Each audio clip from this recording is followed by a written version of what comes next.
우리가 관심 없는 일을 위해 열심히 일하는 것을 스트레스라고 부릅니다. 반면 우리가 사랑하는 무언가를 위해 열심히 일하는 것을 열정이라고 부르죠. 오늘 우리는 이 두 가지의 근본적인 차이에 대해, 그리고 우리 삶을 더 깊은 의미로 채울 수 있는 지혜에 대해 이야기 나누고자 합니다. 이 이야기가 여러분의 마음에 울림을 준다면 주변의 소중한 이들에게 공유하며 선한 영향력을 나눠주시는 것은 어떨까요? 여러분의 구독과 공유는 저희가 계속해서 가치 있는 이야기를 전하는 데 큰 힘이 됩니다. 여러분, 혹시 이런 경험 없으신가요? 밤늦게까지 야근을 하고 개인적인 관계나 가족과의 시간을 희생하면서까지 무언가에 몰두했던 경험 말입니다. 그리고 마침내 모든 것이 끝났을 때 어떤 이는 정말 힘들었지만 그럴 만한 가치가 있었어 라고 말하며 가슴 벅찬 보람을 느낍니다. 하지만 또 다른 어떤 이는 그 모든 희생의 대가로 얻은 것이 고작 비싼 자동차 한 대뿐이라면 과연 이게 가치 있는 일이었을까? 다시 하라면 못할 것 같아라며 공허함을 느낍니다. 무엇이 이 둘의 차이를 만드는 걸까요? 바로 목적과 대의입니다. 우리에게 그 모든 희생을 감내할 이유를 주는 것, 그것이 바로 사랑입니다. 자녀를 키우는 것을 생각해 보세요. 아이가 태어나는 순간 우리의 삶은 송두리째 바뀝니다. 잠 못 이루는 밤이 계속되고 내 시간과 에너지를 온전히 쏟아부어야 하죠. 세상 그 어떤 일보다 힘든 일이라고 부모들은 입을 모아 말합니다. 하지만 그들에게 그럴 만한 가치가 있나요? 라고 물으면 모두가 망설임 없이 네라고 대답합니다. 가장 힘든 일과 가장 가치 있는 일이 공존하는 것, 이것이 바로 목적이 주는 힘입니다.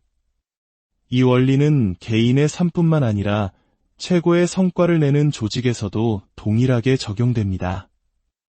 저는 세계 최강의 특수부대인 미 해군 네이비실과 함께 일할 기회가 있었습니다. 저는 그들에게 물었습니다. 수많은 엘리트 대원들 중에서도 최고 중의 최고인 팀6 대원은 어떻게 선발합니까? 그들은 저에게 그래프 하나를 그려주었습니다. 한 축에는 성과를, 다른 한 축에는 신뢰를 적었습니다. 여기서 성과는 전투 상황에서의 능력, 즉 개인의 기술과 실력을 의미합니다. 우리 사회로 치면 분기별 실적이나 개인의 업무 능력이겠죠. 반면 신뢰는 전투 상황 밖에서의 모습, 즉 그 사람이 어떤 사람인지를 의미합니다. 그들은 이렇게 표현하더군요. 내 목숨을 당신에게 맡길 수는 있겠지만 내 돈과 내 아내도 당신에게 맡길 수 있는가?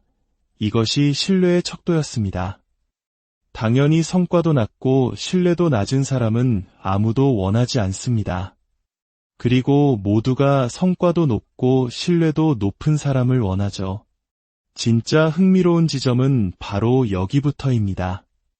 네이비실은 오랜 경험을 통해 깨달았습니다. 성과는 높지만 신뢰가 낮은 사람, 이런 사람은 조직의 독이 되는 리더이자 팀원이라는 사실을 말입니다. 그들은 이런 사람과 함께하느니 차라리 성과는 중간이지만 신뢰가 높은 사람, 심지어 성과는 조금 낮더라도 신뢰가 높은 사람을 선택하겠다고 했습니다. 지구상에서 가장 높은 성과를 내는 조직이 개인의 뛰어난 능력보다 동료의 신뢰를 더 중요하게 여긴다는 점 정말 놀랍지 않습니까? 하지만 우리 대부분의 비즈니스 세계는 어떻습니까? 우리는 한 사람의 성과를 측정하는 데는 수백만 가지 지표를 가지고 있지만 그 사람의 신뢰도를 측정하는 지표는 거의 없습니다. 그 결과 우리는 우리도 모르는 사이에 조직에 독이 되는 사람에게 보너스를 주고 승진을 시키고 있는지도 모릅니다. 단기적으로는 성과를 내는 것처럼 보일지 몰라도 장기적으로는 조직 전체를 서서히 파괴하는 행위입니다. 아이러니한 사실은 신뢰할 수 있는 사람과 그렇지 않은 사람을 구별하는 것은 무척 쉽다는 것입니다. 어떤 팀에 가서든 물어보세요. 이 팀에서 가장 재수없는 사람이 누굽니까? 모두가 똑같은 한 사람을 가리킬 겁니다. 반대로 누구를 가장 신뢰하나요? 가장 힘든 순간에 누가 당신 곁을 지켜줄 것 같습니까? 라고 물어도 모두가 똑같은 사람을 지목할 겁니다. 그 사람이 바로 진정한 리더입니다. 비록 개인 성과가 가장 뛰어나지는 않더라도 다른 모든 사람이 성공할 수 있는 환경을 만들어주는 사람. 바로 그런 사람을 절대 놓쳐서는 안 됩니다. 우리 뇌는 부정의 형태를 직접적으로 이해하지 못합니다. 제가 증명해 보이죠. 자, 준비되셨나요? 코끼리를 생각하지 마세요. 어떠신가요? 머릿속에 코끼리가 떠오르셨죠? 인간의 뇌에게 무언가를 하지 말라고 명령하는 것은 불가능합니다. 오히려 그 대상을 더 강력하게 각인시킬 뿐입니다. 실수하면 안 돼, 실수하면 안 돼 라고 되뇌면 우리는 온통 실수할 가능성에만 집중하게 됩니다. 나는 할 수 있다, 나는 계속 나아간다 라고 긍정의 언어로 전환하는 것이 훨씬 효과적입니다. 이 원리는 자녀 교육에도 심지어 비행기 조종이나 스키를 탈 때도 적용됩니다.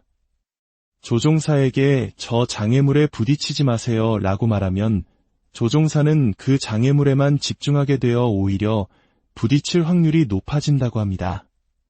스키를 타고 빽빽한 나무들 사이를 빠져나가는 사람들을 본 적 있나요? 그들이 어떻게 그럴 수 있을까요? 만약 그들이 나무에 부딪히지 말자고 생각한다면 그들의 시야에는 온통 나무만 보일 것입니다. 길은 보이지 않고 수백만 그루의 나무만 보이게 되죠. 하지만 그들이 눈길을 따라가자, 길을 따라가자고 생각한다면 그들의 눈에는 오직 하얀 길만 보이게 됩니다. 나무는 그저 배경이 될 뿐입니다. 우리의 인생과 경력도 마찬가지입니다. 장애물에만 집중하면 온통 장애물만 보일 것입니다. 하지만 나무들 사이로 난 길에 집중한다면 우리는 그 길을 찾아 나아갈 수 있습니다. 어떤 것을 바라볼지는 전적으로 당신의 선택에 달려 있습니다. 저는 스스로를 바보라고 생각하는 것을 두려워하지 않습니다. 복잡한 것을 잘 이해하지 못하기에 저는 이해가 될 때까지 질문을 멈추지 않습니다. 많은 사람들이 똑똑해 보이기 위해 혹은 회의의 흐름을 방해할까 두려워 이해하지 못해도 아는 척 고개를 끄덕입니다. 한국 사회의 체면 문화 속에서는 더욱 그렇죠. 오래전 한 상장 회사의 컨설팅 회의에 참석한 적이 있습니다. 최고 경영진들이 모두 모인 자리에서 외부 컨설턴트가 아주 복잡한 내용의 프레젠테이션을 하고 있었습니다. 모두가 고개를 끄덕이며 필기를 하고 있었지만 솔직히 저는 무슨 말인지 하나도 이해할 수 없었습니다. 저는 용기를 내어 손을 들고 말했습니다. 정말 죄송합니다. 제가 이 방에서 유일하게 MBA가 없는 사람이라 그런지 도저히 이해가 되지 않습니다. 당신의 논리에 따르면 A 플러스 B는 C가 아니라 D가 되어야 한 것 같은데 다시 한번 설명해 주시겠습니까? 처음에 컨설턴트는 저 때문에 흐름이 끊겨 짜증이 난 듯 보였습니다. 하지만 제가 계속해서 질문하자 놀랍게도 다른 임원들이 하나둘씩 사실 저도 이해가 잘 안 됐습니다. 라고 말하기 시작했습니다. 만약 그날 바보가 용기를 내어 질문하지 않았다면 그 회사는 아무도 이해하지 못하는 비싼 보고서를 위해 돈을 지불하고 그 보고서는 책장에 먼지가 쌓인 채 잊혔을 겁니다. 때로는 스스로 바보가 되는 것을 자처할 용기가 모두를 구원하기도 합니다. 우리는 끊임없이 자신을 다른 사람과 비교합니다. 특히 모든 것이 완벽하게 포장된 소셜미디어의 세상 속에서 비교는 우리의 불안감을 증폭시키는 가장 치명적인 독이 됩니다. 기억하세요. 다른 사람의 삶은 그들의 삶이고 나의 삶은 나의 삶입니다. 다른 사람의 성공을 보고 저 사람은 무엇을 했기에 저렇게 되었을까? 내가 배울 점은 무엇일까? 라고 배우는 자세는 좋지만 그들의 삶과 나의 삶을 1대1로 비교하며 스스로를 깎아내려서는 안 됩니다. 저에게도 그런 경험이 있습니다. 저와 비슷한 분야에서 활동하는 한 저자가 있었는데 아무 이유 없이 그가 미웠습니다. 그의 책이 저보다 순위가 높으면 화가 났고 제 책이 더 높으면 뛸 듯이 기뻤죠. 그러던 어느 날 한 행사에서 그와 함께 인터뷰를 하게 되었습니다. 사회자는 우리에게 서로를 소개해달라고 부탁했습니다. 저는 그를 바라보며 솔직하게 말했습니다. 당신은 저를 굉장히 불안하게 만듭니다. 당신의 모든 강점이 저의 모든 약점이기 때문입니다. 당신이 잘 되는 것을 볼 때마다 제가 얼마나 부족한지 깨닫게 됩니다. 그러자 그가 저를 보며 말했습니다. 재미있네요. 저도 당신에게 똑같은 감정을 느끼거든요. 그 순간 우리 사이의 벽이 허물어졌습니다. 우리는 서로를 미워하는 경쟁자가 아니라 서로의 약점을 보완해 줄 수 있는 동료가 되었습니다. 다른 사람의 강점에 위축될 필요가 없습니다. 오히려 그들의 강점을 배우고 나의 강점은 더욱 발전시키면 되는 것입니다. 다시 네이비실 이야기로 돌아가 볼까요? 전직 네이비실 대원에게 물었습니다. 어떤 사람들이 그 지옥 같은 훈련을 통과하고 실대원이 됩니까? 그는 이렇게 답했습니다. 어떤 사람이 통과하는지는 말해줄 수 없지만 어떤 사람이 탈락하는지는 확실히 말해줄 수 있습니다. 그는 말했습니다. 인생에서 한 번도 진짜 한계에 부딪혀 본 적 없는 대학 스타 선수들, 그들은 모두 탈락합니다. 모든 것을 다른 사람에게 위임하려는 거만한 리더들, 그들 역시 모두 탈락합니다. 온몸에 문신을 하고 근육을 자랑하며 자신이 얼마나 강한지 증명하려 드는 사람들, 그들 중 단 한 명도 통과하지 못합니다. 오히려 훈련을 통과하는 사람들 중에는 마르고 예소한 사람들도 있습니다. 두려움에 벌벌 떠는 사람들도 있습니다. 하지만 그들 모두에게는 한 가지 공통점이 있습니다. 육체적으로, 정신적으로 모든 것이 소진되어 바닥을 쳤을 때 그들은 자신의 내면 깊은 곳에서 마지막 남은 한 톨의 에너지를 쥐어짜내 옆에 있는 동료를 돕습니다. 바로 봉사입니다. 다른 사람을 위해 헌신하고 그들의 등을 지켜주는 것, 그것이 세상에서 가장 위대한 팀을 만드는 비결입니다. 개인의 힘이나 지능이 아니라 서로를 위하는 마음입니다. 리더십이란 사람들이 제가 뭘 해야 할지 모르겠습니다. 실수했습니다. 두렵습니다. 라고 솔직하게 말할 수 있는 안전한 환경을 만들어주는 것입니다. 하지만 오늘날 대부분의 조직은 어떻습니까? 우리는 매일 출근해서 거짓말하고 숨기고 아는 척 연기합니다. 그런 환경 속에서 어떻게 젊은 세대가 자신감을 키우고 의미 있는 관계를 맺고 성장할 수 있겠습니까? 우리는 젊은 세대를 향해 당신들이 미래의 리더다라고 말하지만 정작 현재의 리더인 우리는 무엇을 하고 있습니까? 혹시 우리 조직의 성과가 나지 않는 유일한 공통분모가 바로 나 자신은 아닐까요? 공감 능력을 발휘해야 합니다. 그들이 무엇을 겪고 있는지 이해하려고 노력해야 합니다. 어떻게 하면 내 직원들에게서 최상의 것을 뽑아낼 수 있을까? 가 아니라 어떻게 하면 내 사람들이 스스로 최고의 모습이 되도록 도울 수 있을까? 라고 질문을 바꿔야 합니다. 어느 주말 친구와 함께 공원에서 달리기를 했습니다. 달리기 코스가 끝나는 지점에 한 베이글 회사가 후원하는 무료 베이글 부스가 있었습니다. 베이글을 받으려는 사람들로 긴 줄이 늘어서 있었죠. 제가 친구에게 말했습니다. 가서 베이글 하나 먹자. 그러자 친구가 말했습니다. 아, 줄이 너무 길어. 저는 말했죠. 그래도 공짜 베이글이잖아. 친구는 고개를 저었습니다. 기다리기 싫어. 그 순간 저는 깨달았습니다. 세상을 보는 데는 두 가지 방식이 있다는 것을. 어떤 사람들은 자신이 원하는 목표물을 봅니다. 반면 다른 사람들은 그 목표물을 얻는 것을 방해하는 장애물을 봅니다. 제 눈에는 오직 베이글만 보였지만 친구의 눈에는 오직 긴 줄만 보였던 것입니다. 저는 줄 옆으로 다가가 줄 서 있는 사람들 사이로 팔을 뻗어 베이글 2개를 꺼내왔습니다. 아무도 저에게 화를 내지 않았습니다. 인생의 규칙은 이것입니다. 당신이 원하는 것을 향해 나아가도 좋다. 단, 다른 사람이 원하는 것을 얻는 것을 방해해서는 안 된다. 물론 저는 제가 원하는 맛의 베이글을 고를 수는 없었지만 줄을 서서 기다릴 필요는 없었죠. 여러분, 꼭 다른 사람들이 가는 길로만 갈 필요는 없습니다. 줄을 서서 기다릴 필요도 없습니다. 당신만의 방식으로 당신만의 길을 만들어도 괜찮습니다. 규칙을 깨도 좋습니다. 다만 다른 사람의 길을 막아서지만 않는다면 말입니다.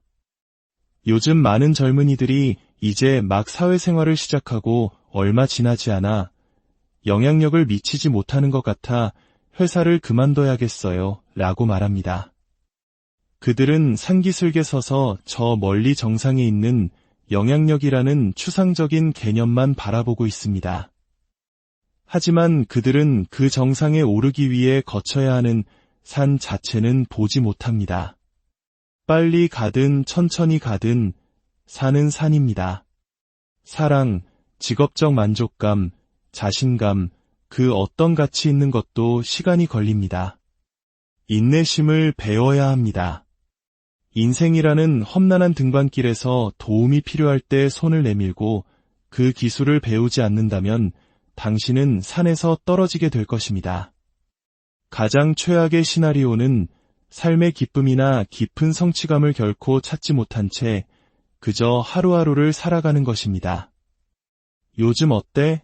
라는 질문에 그냥 그래, 어제랑 똑같지 뭐 라고 답하는 삶. 그것이 우리가 마주할 수 있는 가장 슬픈 최선의 시나리오입니다. 우리는 이 젊고 유능한 세대에게 더 나은 환경을 만들어줄 책임이 있습니다.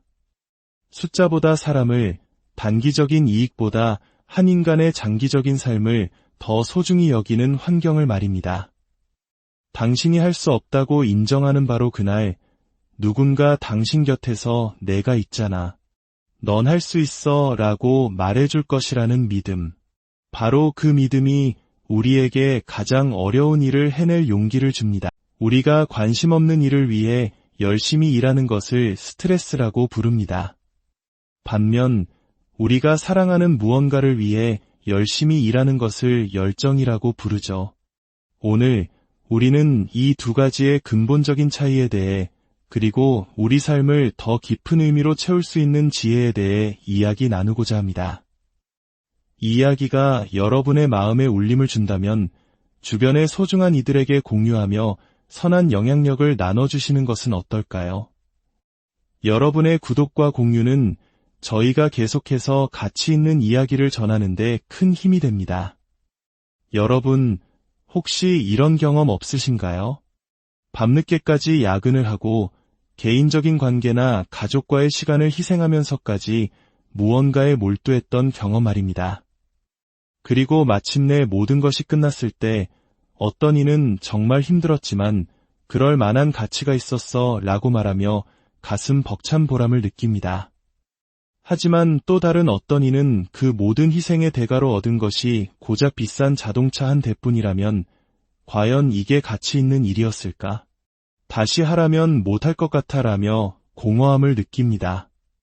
무엇이 이 둘의 차이를 만드는 걸까요? 바로 목적과 대의입니다. 우리에게 그 모든 희생을 감내할 이유를 주는 것, 그것이 바로 사랑입니다. 자녀를 키우는 것을 생각해 보세요. 아이가 태어나는 순간 우리의 삶은 송두리째 바뀝니다. 잠 못 이루는 밤이 계속되고 내 시간과 에너지를 온전히 쏟아부어야 하죠. 세상 그 어떤 일보다 힘든 일이라고 부모들은 입을 모아 말합니다. 하지만 그들에게 그럴 만한 가치가 있나요? 라고 물으면 모두가 망설임 없이 네라고 대답합니다. 가장 힘든 일과 가장 가치 있는 일이 공존하는 것, 이것이 바로 목적이 주는 힘입니다. 이 원리는 개인의 삶뿐만 아니라 최고의 성과를 내는 조직에서도 동일하게 적용됩니다. 저는 세계 최강의 특수부대인 미 해군 네이비실과 함께 일할 기회가 있었습니다. 저는 그들에게 물었습니다. 수많은 엘리트 대원들 중에서도 최고 중의 최고인 팀6 대원은 어떻게 선발합니까? 그들은 저에게 그래프 하나를 그려주었습니다. 한 축에는 성과를, 다른 한 축에는 신뢰를 적었습니다. 여기서 성과는 전투 상황에서의 능력, 즉 개인의 기술과 실력을 의미합니다. 우리 사회로 치면 분기별 실적이나 개인의 업무 능력이겠죠. 반면 신뢰는 전투 상황 밖에서의 모습, 즉 그 사람이 어떤 사람인지를 의미합니다. 그들은 이렇게 표현하더군요. 내 목숨을 당신에게 맡길 수는 있겠지만 내 돈과 내 아내도 당신에게 맡길 수 있는가? 이것이 신뢰의 척도였습니다. 당연히 성과도 낮고 신뢰도 낮은 사람은 아무도 원하지 않습니다. 그리고 모두가 성과도 높고 신뢰도 높은 사람을 원하죠. 진짜 흥미로운 지점은 바로 여기부터입니다. 네이비실은 오랜 경험을 통해 깨달았습니다. 성과는 높지만 신뢰가 낮은 사람, 이런 사람은 조직의 독이 되는 리더이자 팀원이라는 사실을 말입니다. 그들은 이런 사람과 함께하느니 차라리 성과는 중간이지만 신뢰가 높은 사람, 심지어 성과는 조금 낮더라도 신뢰가 높은 사람을 선택하겠다고 했습니다. 지구상에서 가장 높은 성과를 내는 조직이 개인의 뛰어난 능력보다 동료의 신뢰를 더 중요하게 여긴다는 점 정말 놀랍지 않습니까? 하지만 우리 대부분의 비즈니스 세계는 어떻습니까? 우리는 한 사람의 성과를 측정하는 데는 수백만 가지 지표를 가지고 있지만 그 사람의 신뢰도를 측정하는 지표는 거의 없습니다. 그 결과 우리는 우리도 모르는 사이에 조직에 독이 되는 사람에게 보너스를 주고 승진을 시키고 있는지도 모릅니다. 단기적으로는 성과를 내는 것처럼 보일지 몰라도 장기적으로는 조직 전체를 서서히 파괴하는 행위입니다. 아이러니한 사실은 신뢰할 수 있는 사람과 그렇지 않은 사람을 구별하는 것은 무척 쉽다는 것입니다. 어떤 팀에 가서든 물어보세요. 이 팀에서 가장 재수없는 사람이 누굽니까? 모두가 똑같은 한 사람을 가리킬 겁니다. 반대로 누구를 가장 신뢰하나요? 가장 힘든 순간에 누가 당신 곁을 지켜줄 것 같습니까? 라고 물어도 모두가 똑같은 사람을 지목할 겁니다. 그 사람이 바로 진정한 리더입니다. 비록 개인 성과가 가장 뛰어나지는 않더라도 다른 모든 사람이 성공할 수 있는 환경을 만들어주는 사람. 바로 그런 사람을 절대 놓쳐서는 안 됩니다. 우리 뇌는 부정의 형태를 직접적으로 이해하지 못합니다. 제가 증명해 보이죠. 자, 준비되셨나요? 코끼리를 생각하지 마세요. 어떠신가요? 머릿속에 코끼리가 떠오르셨죠? 인간의 뇌에게 무언가를 하지 말라고 명령하는 것은 불가능합니다. 오히려 그 대상을 더 강력하게 각인시킬 뿐입니다. 실수하면 안 돼, 실수하면 안 돼 라고 되뇌면 우리는 온통 실수할 가능성에만 집중하게 됩니다. 나는 할 수 있다, 나는 계속 나아간다 라고 긍정의 언어로 전환하는 것이 훨씬 효과적입니다. 이 원리는 자녀 교육에도 심지어 비행기 조종이나 스키를 탈 때도 적용됩니다. 조종사에게 저 장애물에 부딪히지 마세요 라고 말하면 조종사는 그 장애물에만 집중하게 되어 오히려 부딪힐 확률이 높아진다고 합니다. 스키를 타고 빽빽한 나무들 사이를 빠져나가는 사람들을 본 적 있나요? 그들이 어떻게 그럴 수 있을까요? 만약 그들이 나무에 부딪히지 말자고 생각한다면 그들의 시야에는 온통 나무만 보일 것입니다. 길은 보이지 않고 수백만 그루의 나무만 보이게 되죠. 하지만 그들이 눈길을 길을 따라가자고 생각한다면 그들의 눈에는 오직 하얀 길만 보이게 됩니다. 나무는 그저 배경이 될 뿐입니다. 우리의 인생과 경력도 마찬가지입니다. 장애물에만 집중하면 온통 장애물만 보일 것입니다. 하지만 나무들 사이로 난 길에 집중한다면 우리는 그 길을 찾아 나아갈 수 있습니다. 어떤 것을 바라볼지는 전적으로 당신의 선택에 달려 있습니다. 저는 스스로를 바보라고 생각하는 것을 두려워하지 않습니다. 복잡한 것을 잘 이해하지 못하기에 저는 이해가 될 때까지 질문을 멈추지 않습니다. 많은 사람들이 똑똑해 보이기 위해 혹은 회의의 흐름을 방해할까 두려워 이해하지 못해도 아는 척 고개를 끄덕입니다. 한국 사회의 체면 문화 속에서는 더욱 그렇죠. 오래전 한 상장 회사의 컨설팅 회의에 참석한 적이 있습니다.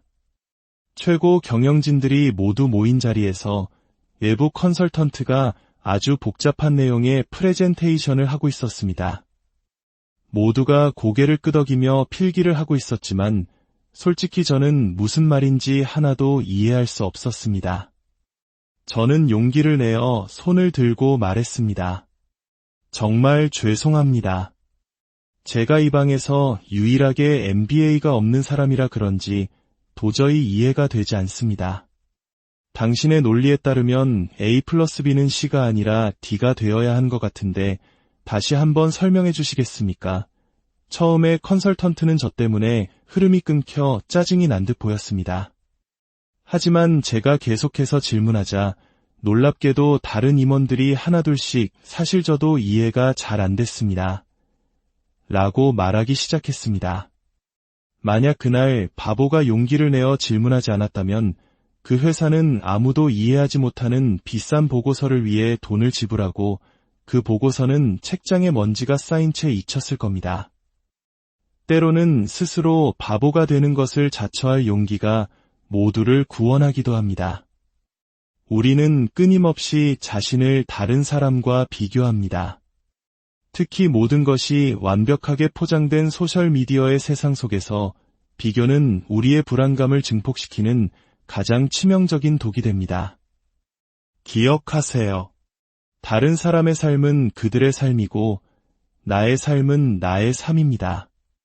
다른 사람의 성공을 보고 저 사람은 무엇을 했기에 저렇게 되었을까? 내가 배울 점은 무엇일까? 라고 배우는 자세는 좋지만 그들의 삶과 나의 삶을 1대1로 비교하며 스스로를 깎아내려서는 안 됩니다.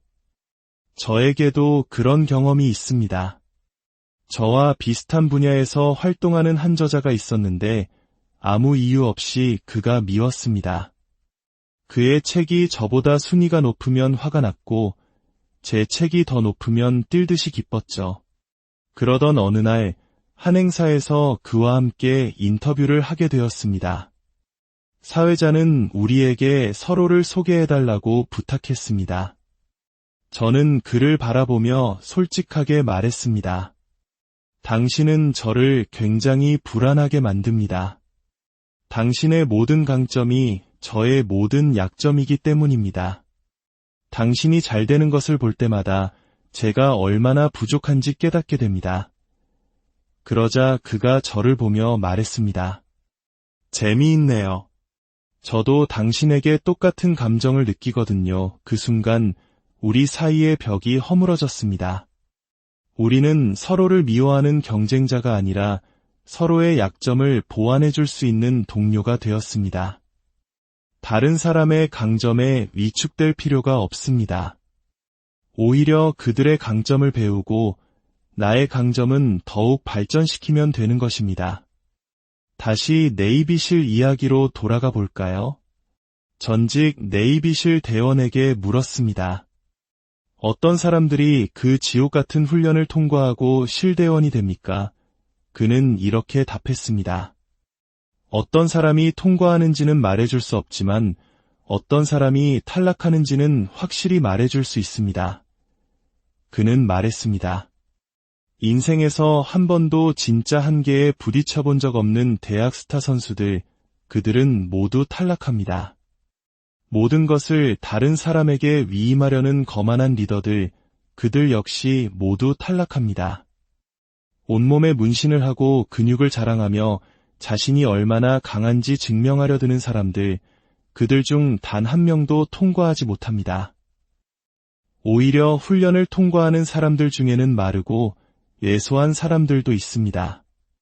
두려움에 벌벌 떠는 사람들도 있습니다. 하지만 그들 모두에게는 한 가지 공통점이 있습니다.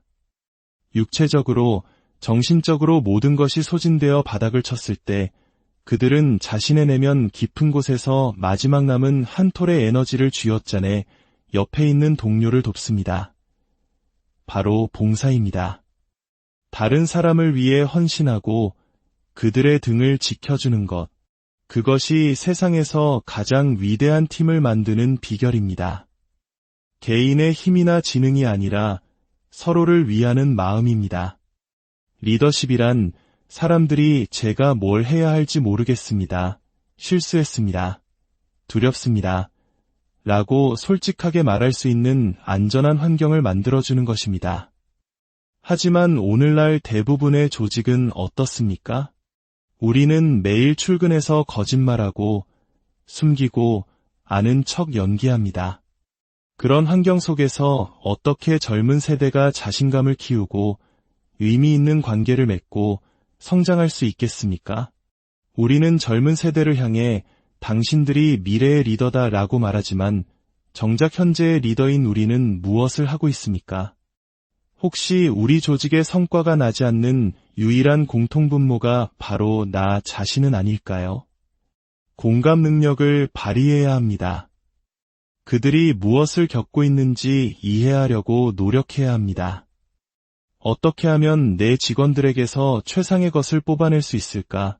가 아니라 어떻게 하면 내 사람들이 스스로 최고의 모습이 되도록 도울 수 있을까? 라고 질문을 바꿔야 합니다. 어느 주말 친구와 함께 공원에서 달리기를 했습니다. 달리기 코스가 끝나는 지점에 한 베이글 회사가 후원하는 무료 베이글 부스가 있었습니다. 베이글을 받으려는 사람들로 긴 줄이 늘어서 있었죠. 제가 친구에게 말했습니다. 가서 베이글 하나 먹자. 그러자 친구가 말했습니다. 아, 줄이 너무 길어. 저는 말했죠. 그래도 공짜 베이글이잖아. 친구는 고개를 저었습니다. 기다리기 싫어. 그 순간 저는 깨달았습니다. 세상을 보는 데는 두 가지 방식이 있다는 것을. 어떤 사람들은 자신이 원하는 목표물을 봅니다. 반면 다른 사람들은 그 목표물을 얻는 것을 방해하는 장애물을 봅니다. 제 눈에는 오직 베이글만 보였지만 친구의 눈에는 오직 긴 줄만 보였던 것입니다. 저는 줄 옆으로 다가가 줄 서 있는 사람들 사이로 팔을 뻗어 베이글 2개를 꺼내왔습니다. 아무도 저에게 화를 내지 않았습니다. 인생의 규칙은 이것입니다. 당신이 원하는 것을 향해 나아가도 좋다. 단, 다른 사람이 원하는 것을 얻는 것을 방해해서는 안 된다. 물론 저는 제가 원하는 맛의 베이글을 고를 수는 없었지만 줄을 서서 기다릴 필요는 없었죠. 여러분, 꼭 다른 사람들이 가는 길로만 갈 필요는 없습니다. 줄을 서서 기다릴 필요도 없습니다. 당신만의 방식으로 당신만의 길을 만들어도 괜찮습니다. 규칙을 깨도 좋습니다. 다만 다른 사람의 길을 막아서지만 않는다면 말입니다. 요즘 많은 젊은이들이 이제 막 사회생활을 시작하고 얼마 지나지 않아 영향력을 미치지 못하는 것 같아 회사를 그만둬야겠어요 라고 말합니다. 그들은 산기슭에 서서 저 멀리 정상에 있는 영향력이라는 추상적인 개념만 바라보고 있습니다. 하지만 그들은 그 정상에 오르기 위해 거쳐야 하는 산 자체는 보지 못합니다. 빨리 가든 천천히 가든 산은 산입니다. 사랑, 직업적 만족감, 자신감, 그 어떤 가치 있는 것도 시간이 걸립니다. 인내심을 배워야 합니다. 인생이라는 험난한 등반길에서 도움이 필요할 때 손을 내밀고 그 기술을 배우지 않는다면 당신은 산에서 떨어지게 될 것입니다. 가장 최악의 시나리오는 삶의 기쁨이나 깊은 성취감을 결코 찾지 못한 채 그저 하루하루를 살아가는 것입니다. 요즘 어때? 라는 질문에 그냥 그래, 어제랑 똑같지 뭐 라고 답하는 삶. 그것이 우리가 마주할 수 있는 가장 슬픈 최선의 시나리오입니다. 우리는 이 젊고 유능한 세대에게 더 나은 환경을 만들어줄 책임이 있습니다. 숫자보다 사람을, 단기적인 이익보다 한 인간의 장기적인 삶을 더 소중히 여기는 환경을 말입니다. 당신이 할 수 없다고 인정하는 바로 그날, 누군가 당신 곁에서 내가 있잖아. 넌 할 수 있어 라고 말해줄 것이라는 믿음. 바로 그 믿음이 우리에게 가장 어려운 일을 해낼 용기를 줍니다. 우리가 관심 없는 일을 위해 열심히 일하는 것을 스트레스라고 부릅니다. 반면 우리가 사랑하는 무언가를 위해 열심히 일하는 것을 열정이라고 부르죠. 오늘 우리는 이 두 가지의 근본적인 차이에 대해, 그리고 우리 삶을 더 깊은 의미로 채울 수 있는 지혜에 대해 이야기 나누고자 합니다. 이 이야기가 여러분의 마음에 울림을 준다면 주변의 소중한 이들에게 공유하며 선한 영향력을 나눠주시는 것은 어떨까요? 여러분의 구독과 공유는 저희가 계속해서 가치 있는 이야기를 전하는 데 큰 힘이 됩니다. 여러분, 혹시 이런 경험 없으신가요? 밤늦게까지 야근을 하고 개인적인 관계나 가족과의 시간을 희생하면서까지 무언가에 몰두했던 경험 말입니다. 그리고 마침내 모든 것이 끝났을 때 어떤 이는 정말 힘들었지만 그럴 만한 가치가 있었어 라고 말하며 가슴 벅찬 보람을 느낍니다. 하지만 또 다른 어떤 이는 그 모든 희생의 대가로 얻은 것이 고작 비싼 자동차 한 대뿐이라면 과연 이게 가치 있는 일이었을까? 다시 하라면 못할 것 같아라며 공허함을 느낍니다.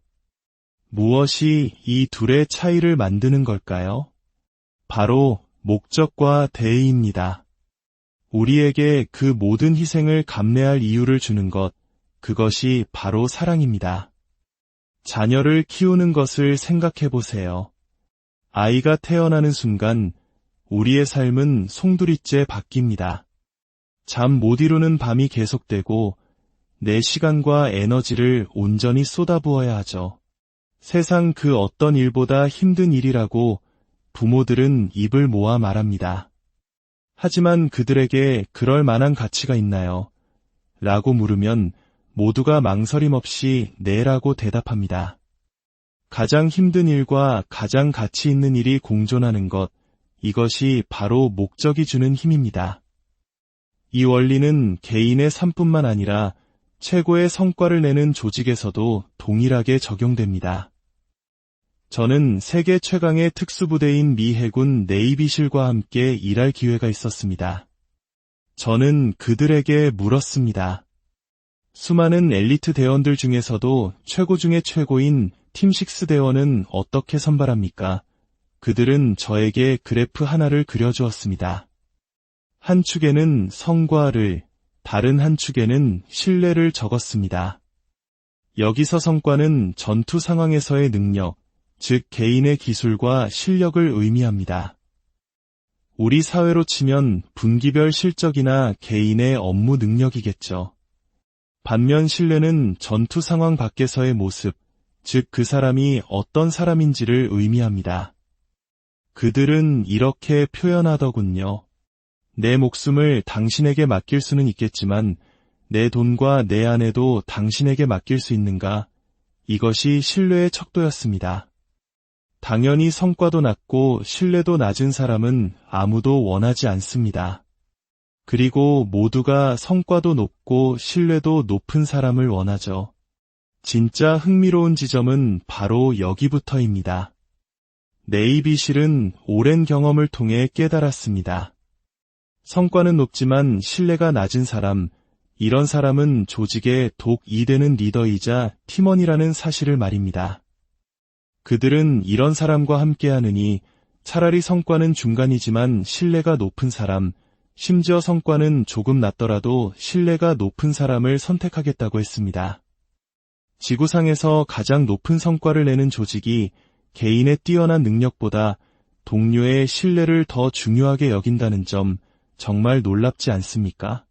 하지만 우리 대부분의 비즈니스 세계는 어떻습니까? 우리는 한 사람의 성과를 측정하는 데는 수백만 가지 지표를 가지고 있지만 그 사람의 신뢰도를 측정하는 지표는 거의 없습니다. 그 결과 우리는 우리도 모르는 사이에 조직에 독이 되는 사람에게 보너스를 주고 승진을 시키고 있는지도 모릅니다. 단기적으로는 성과를 내는 것처럼 보일지 몰라도 장기적으로는 조직 전체를 서서히 파괴하는 행위입니다. 아이러니한 사실은 신뢰할 수 있는 사람과 그렇지 않은 사람을 구별하는 것은 무척 쉽다는 것입니다. 어떤 팀에 가서든 물어보세요. 이 팀에서 가장 재수없는 사람이 누굽니까? 모두가 똑같은 한 사람을 가리킬 겁니다. 반대로 누구를 가장 신뢰하나요? 가장 힘든 순간에 누가 당신 곁을 지켜줄 것 같습니까? 라고 물어도 모두가 똑같은 사람을 지목할 겁니다. 그 사람이 바로 진정한 리더입니다. 비록 개인 성과가 가장 뛰어나지는 않더라도 다른 모든 사람이 성공할 수 있는 환경을 만들어주는 사람. 바로 그런 사람을 절대 놓쳐서는 안 됩니다. 우리 뇌는 부정의 형태를 직접적으로 이해하지 못합니다. 제가 증명해 보이죠. 자, 준비되셨나요? 코끼리를 생각하지 마세요. 어떠신가요? 머릿속에 코끼리가 떠오르셨죠? 인간의 뇌에게 무언가를 하지 말라고 명령하는 것은 불가능합니다.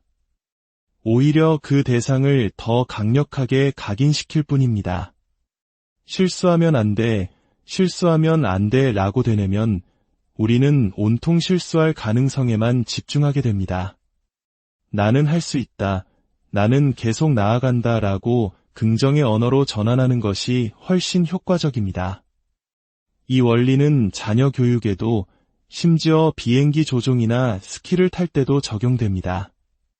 조종사에게 저 장애물에 부딪히지 마세요 라고 말하면 조종사는 그 장애물에만 집중하게 되어 오히려 부딪힐 확률이 높아진다고 합니다. 스키를 타고 빽빽한 나무들 사이를 빠져나가는 사람들을 본 적 있나요? 그들이 어떻게 그럴 수 있을까요? 만약 그들이 나무에 부딪히지 말자고 생각한다면 그들의 시야에는 온통 나무만 보일 것입니다. 길은 보이지 않고 수백만 그루의 나무만 보이게 되죠. 하지만 그들이 눈길을 따라가자, 길을 따라가자고 생각한다면 그들의 눈에는 오직 하얀 길만 보이게 됩니다. 나무는 그저 배경이 될 뿐입니다. 우리의 인생과 경력도 마찬가지입니다. 장애물에만 집중하면 온통 장애물만 보일 것입니다. 하지만 나무들 사이로 난 길에 집중한다면 우리는 그 길을 찾아 나아갈 수 있습니다. 어떤 것을 바라볼지는 전적으로 당신의 선택에 달려 있습니다. 저는 스스로를 바보라고 생각하는 것을 두려워하지 않습니다. 복잡한 것을 잘 이해하지 못하기에 저는 이해가 될 때까지 질문을 멈추지 않습니다. 많은 사람들이 똑똑해 보이기 위해 혹은 회의의 흐름을 방해할까 두려워 이해하지 못해도 아는 척 고개를 끄덕입니다. 한국 사회의 체면, 문화 속에서는 더욱 그렇죠. 오래전 한 상장 회사의 컨설팅 회의에 참석한 적이 있습니다.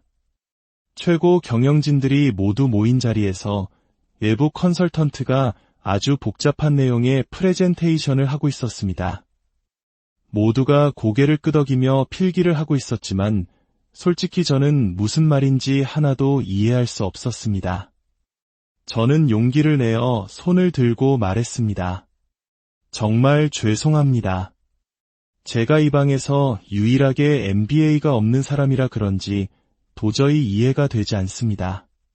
당신의 논리에 따르면 A 플러스 B는 C가 아니라 D가 되어야 한 것 같은데 다시 한번 설명해 주시겠습니까? 처음에 컨설턴트는 저 때문에 흐름이 끊겨 짜증이 난 듯 보였습니다. 하지만 제가 계속해서 질문하자 놀랍게도 다른 임원들이 하나둘씩 사실 저도 이해가 잘 안 됐습니다. 라고 말하기 시작했습니다. 만약 그날 바보가 용기를 내어 질문하지 않았다면 그 회사는 아무도 이해하지 못하는 비싼 보고서를 위해 돈을 지불하고 그 보고서는 책장에 먼지가 쌓인 채 잊혔을 겁니다. 때로는 스스로 바보가 되는 것을 자처할 용기가 모두를 구원하기도 합니다. 우리는 끊임없이 자신을 다른 사람과 비교합니다. 특히 모든 것이 완벽하게 포장된 소셜미디어의 세상 속에서 비교는 우리의 불안감을 증폭시키는 가장 치명적인 독이 됩니다. 기억하세요. 다른 사람의 삶은 그들의 삶이고 나의 삶은 나의 삶입니다. 다른 사람의 성공을 보고 저 사람은 무엇을 했기에 저렇게 되었을까? 내가 배울 점은 무엇일까? 라고 배우는 자세는 좋지만 그들의 삶과 나의 삶을 1대1로 비교하며 스스로를 깎아내려서는 안 됩니다. 저에게도 그런 경험이 있습니다. 저와 비슷한 분야에서 활동하는 한 저자가 있었는데 아무 이유 없이 그가 미웠습니다. 그의 책이 저보다 순위가 높으면 화가 났고 제 책이 더 높으면 뛸 듯이 기뻤죠. 그러던 어느 날 한 행사에서 그와 함께 인터뷰를 하게 되었습니다. 사회자는 우리에게 서로를 소개해달라고 부탁했습니다. 저는 그를 바라보며 솔직하게 말했습니다. 당신은 저를 굉장히 불안하게 만듭니다. 당신의 모든 강점이 저의 모든 약점이기 때문입니다. 당신이 잘 되는 것을 볼 때마다 제가 얼마나 부족한지 깨닫게 됩니다. 그러자 그가 저를 보며 말했습니다. 재미있네요. 저도 당신에게 똑같은 감정을 느끼거든요. 그 순간 우리 사이의 벽이 허물어졌습니다. 우리는 서로를 미워하는 경쟁자가 아니라 서로의 약점을 보완해 줄 수 있는 동료가 되었습니다. 다른 사람의 강점에 위축될 필요가 없습니다. 오히려 그들의 강점을 배우고 나의 강점은 더욱 발전시키면 되는 것입니다. 다시 네이비실 이야기로 돌아가 볼까요? 전직 네이비실 대원에게 물었습니다. 어떤 사람들이 그 지옥 같은 훈련을 통과하고 실대원이 됩니까? 그는 이렇게 답했습니다. 어떤 사람이 통과하는지는 말해줄 수 없지만 어떤 사람이 탈락하는지는 확실히 말해줄 수 있습니다. 그는 말했습니다. 인생에서 한 번도 진짜 한계에 부딪혀 본 적 없는 대학 스타 선수들, 그들은 모두 탈락합니다. 모든 것을 다른 사람에게 위임하려는 거만한 리더들, 그들 역시 모두 탈락합니다. 온몸에 문신을 하고 근육을 자랑하며 자신이 얼마나 강한지 증명하려 드는 사람들, 그들 중 단 한 명도 통과하지 못합니다. 오히려 훈련을 통과하는 사람들 중에는 마르고 예소한 사람들도 있습니다. 두려움에 벌벌 떠는 사람들도 있습니다. 하지만 그들 모두에게는 한 가지 공통점이 있습니다. 육체적으로, 정신적으로 모든 것이 소진되어 바닥을 쳤을 때 그들은 자신의 내면 깊은 곳에서 마지막 남은 한 톨의 에너지를 쥐어짜내 옆에 있는 동료를 돕습니다. 바로 봉사입니다. 다른 사람을 위해 헌신하고 그들의 등을 지켜주는 것, 그것이 세상에서 가장 위대한 팀을 만드는 비결입니다. 개인의 힘이나 지능이 아니라 서로를 위하는 마음입니다. 리더십이란 사람들이 제가 뭘 해야 할지 모르겠습니다. 실수했습니다. 두렵습니다. 라고 솔직하게 말할 수 있는 안전한 환경을 만들어주는 것입니다. 하지만 오늘날 대부분의 조직은 어떻습니까? 우리는 매일 출근해서 거짓말하고 숨기고 아는 척 연기합니다. 그런 환경 속에서 어떻게 젊은 세대가 자신감을 키우고 의미 있는 관계를 맺고 성장할 수 있겠습니까? 우리는 젊은 세대를 향해 당신들이 미래의 리더다 라고 말하지만 정작 현재의 리더인 우리는 무엇을 하고 있습니까? 혹시 우리 조직의 성과가 나지 않는 유일한 공통분모가 바로 나 자신은 아닐까요? 공감 능력을 발휘해야 합니다. 그들이 무엇을 겪고 있는지 이해하려고 노력해야 합니다.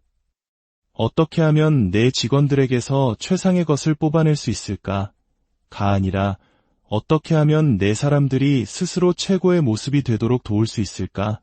라고 질문을 바꿔야 합니다. 어느 주말 친구와 함께 공원에서 달리기를 했습니다.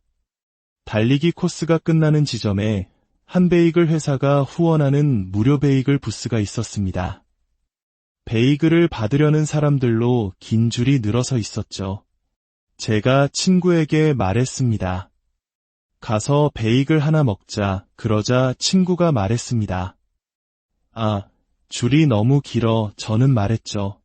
그래도 공짜 베이글이잖아. 친구는 고개를 저었습니다. 기다리기 싫어. 그 순간 저는 깨달았습니다. 세상을 보는 데는 두 가지 방식이 있다는 것을. 어떤 사람들은 자신이 원하는 목표물을 봅니다. 반면 다른 사람들은 그 목표물을 얻는 것을 방해하는 장애물을 봅니다. 제 눈에는 오직 베이글만 보였지만 친구의 눈에는 오직 긴 줄만 보였던 것입니다. 저는 줄 옆으로 다가가 줄 서 있는 사람들 사이로 팔을 뻗어 베이글 2개를 꺼내왔습니다. 아무도 저에게 화를 내지 않았습니다. 인생의 규칙은 이것입니다. 당신이 원하는 것을 향해 나아가도 좋다. 단, 다른 사람이 원하는 것을 얻는 것을 방해해서는 안 된다. 물론 저는 제가 원하는 맛의 베이글을 고를 수는 없었지만 줄을 서서 기다릴 필요는 없었죠. 여러분, 꼭 다른 사람들이 가는 길로만 갈 필요는 없습니다. 줄을 서서 기다릴 필요도 없습니다. 당신만의 방식으로 당신만의 길을 만들어도 괜찮습니다. 규칙을 깨도 좋습니다. 다만 다른 사람의 길을 막아서지만 않는다면 말입니다. 요즘 많은 젊은이들이 이제 막 사회생활을 시작하고 얼마 지나지 않아 영향력을 미치지 못하는 것 같아 회사를 그만둬야겠어요 라고 말합니다. 그들은 산기슭에 서서 저 멀리 정상에 있는 영향력이라는 추상적인 개념만 바라보고 있습니다. 하지만 그들은 그 정상에 오르기 위해 거쳐야 하는 산 자체는 보지 못합니다. 빨리 가든 천천히 가든 산은 산입니다. 사랑, 직업적 만족감, 자신감, 그 어떤 가치 있는 것도 시간이 걸립니다. 인내심을 배워야 합니다. 인생이라는 험난한 등반길에서 도움이 필요할 때 손을 내밀고 그 기술을 배우지 않는다면 당신은 산에서 떨어지게 될 것입니다. 가장 최악의 시나리오는 삶의 기쁨이나 깊은 성취감을 결코 찾지 못한 채 그저 하루하루를 살아가는 것입니다. 요즘 어때? 라는 질문에 그냥 그래, 어제랑 똑같지 뭐 라고 답하는 삶. 그것이 우리가 마주할 수 있는 가장 슬픈 최선의 시나리오입니다. 우리는 이 젊고 유능한 세대에게 더 나은 환경을 만들어줄 책임이 있습니다. 숫자보다 사람을, 단기적인 이익보다 한 인간의 장기적인 삶을 더 소중히 여기는 환경을 말입니다. 당신이 할 수 없다고 인정하는 바로 그날, 누군가 당신 곁에서 내가 있잖아. 넌 할 수 있어 라고 말해줄 것이라는 믿음. 바로 그 믿음이 우리에게 가장 어려운 일을 해낼 용기를 줍니다. 우리가 관심 없는 일을 위해 열심히 일하는 것을 스트레스라고 부릅니다. 반면 우리가 사랑하는 무언가를 위해 열심히 일하는 것을 열정이라고 부르죠.